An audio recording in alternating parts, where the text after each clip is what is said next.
Hi everyone. So in this video, we're going to do the very first lecture of Unit 3, which is about supply and the theory of the firm. And so we're going to really explore how do companies transform inputs into outputs. And that's actually what our very first topic is. So this is a little strange, but this lecture goes with module 54. So we're doing the modules a little bit out of order in the book if you're following along with the text. But we'll first talk about the production function. And this is kind of a lot of words right here beneath me, but as I fill in this, hopefully it'll help you understand some of these ideas.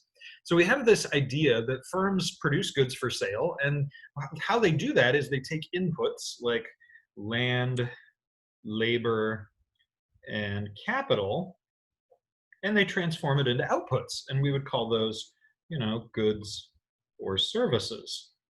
And so that's really all that firms do is they take inputs and make them into outputs.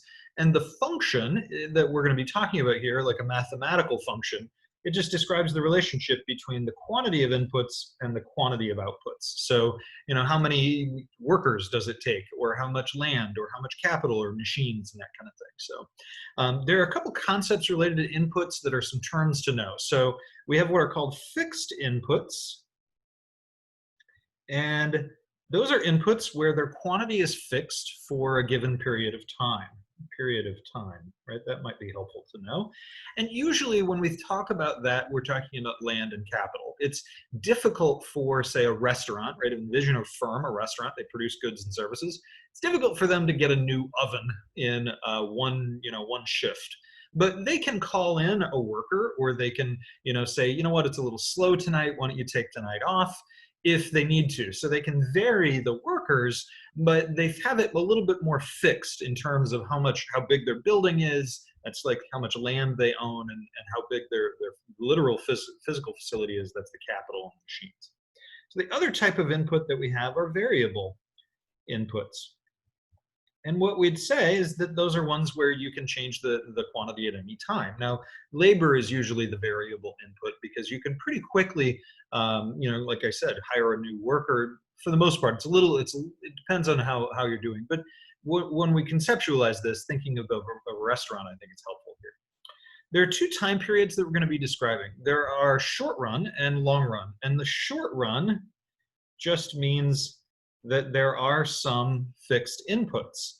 So it's too brief for the firm to change the plant capacity, plant like a factory, not like a tree. It's too short for them to get a new oven if you're a restaurant, right? So the time period is too short.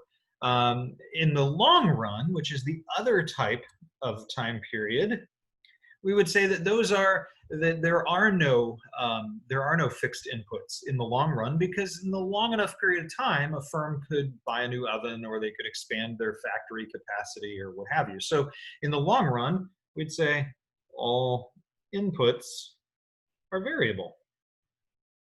Now, sometimes students get really tripped up on this. They're like, well, how long is the long run? It's not a time definition. It's not like a month or a week or 6 hours or a year. It just is basically defined on, do you have any fixed inputs? If yes, then you're in the short run. If all your inputs are variable, then you're in the long run. Now, the last concept kind of related to the production function that's pretty important for our purposes is something called marginal product. Now, earlier we talked about total output.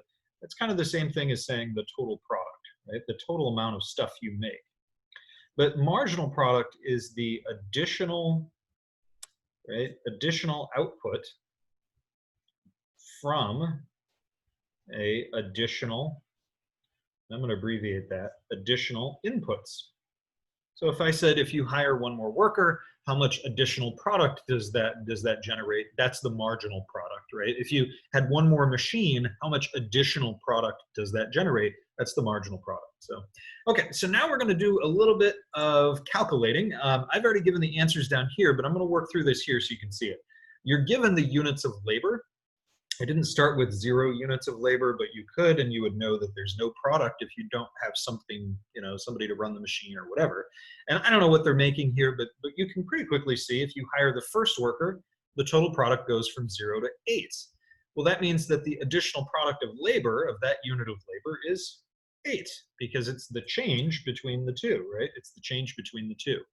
Now, for the second worker, once you hired that second worker, your total product went from 8 to 18. So the change, the additional here is 10, right? So, and it's really, it's, although we say the marginal product of the second worker is 10, it's actually the additional from going from 1 to 2.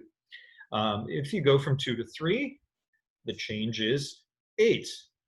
From 3 to 4, it's 6, 4, 2, and now we go from 38 to 36. When we hired that 7th worker, we actually lost some product. Now, why would that be, right? Imagine a little ice cream shop, right? A little Clementine's Creamery is right around the block for me, and it's dangerous for me, right? But imagine if you have 4 or 5 workers in there, well, they're going along, and each time you hire one, well, yeah, they can scoop more ice cream and whatever. And then you hire the 5th one and you put them on cashier duty.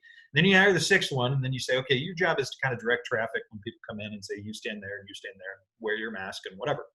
And then you hire the 7th one, and the 7th one is like, what do I do? Well, they stand around and they play on their phone and they look at TikTok videos, and then they show them to their coworkers and distract them.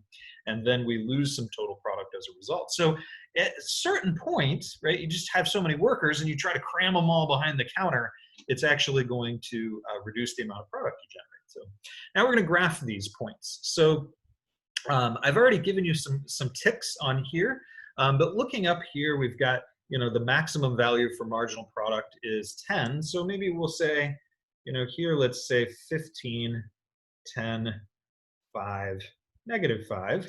And for, so this is going to be like the quantity of output, right, is what we'll say here. And we'll say here the quantity of input, which for us is labor, how many workers. And we'll do the same thing over here, quantity of input. And we know that that's the labor. And we know that this one over here we'll say is quantity of output. So we're going to put the output on the y-axis for these. Now, on a test, it's unlikely you're going to have to graph these, but I think it shows you some important concepts. So that's why we're taking the time to do these with the little tick marks and everything. Now, the maximum value for total product is 38. So let's say 40 up here, and we'll get some nice round numbers if we do that. Okay, and I'm going to add even some minor tick marks in here just to make our life a little bit easier. Okay, now the number of workers, right, goes from 0 to 7. So we'd say 1, 2, 3, 4, 5, 6, 7. 1, 2, 3, 4, 5, 6, 7. We don't have an 8th worker, so that's okay. Okay, now let's start with the total product function. If we plot the first one, units of labor 1 and 8, then it's going to be like right about here.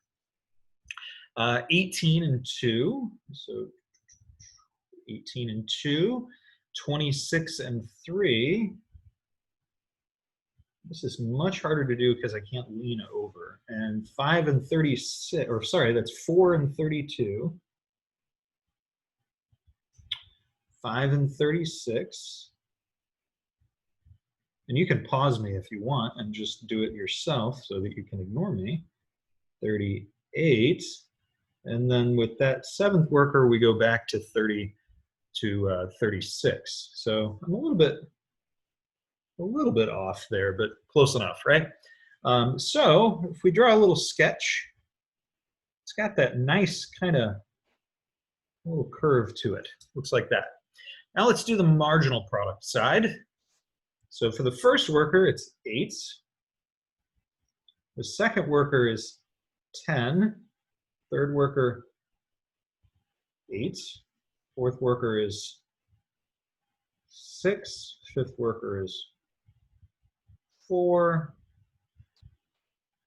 And then 2. And then -2. So it's kind of one of these.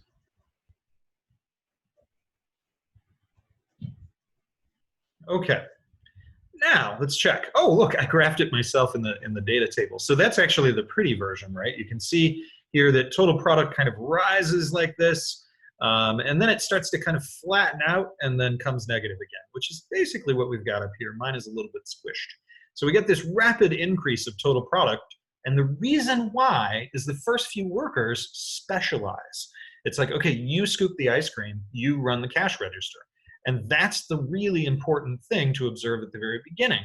The very first couple workers have very large marginal product. And in fact, the first worker by themselves only generates 8, but the second worker generates 10. And that's not because the second worker is somehow better than the first worker. It's because they specialize in their jobs. Now, once you hire that third worker, though, it falls back down to 8 again. And so we'll kind of take a look here. We can see this as we increase the number of workers, right?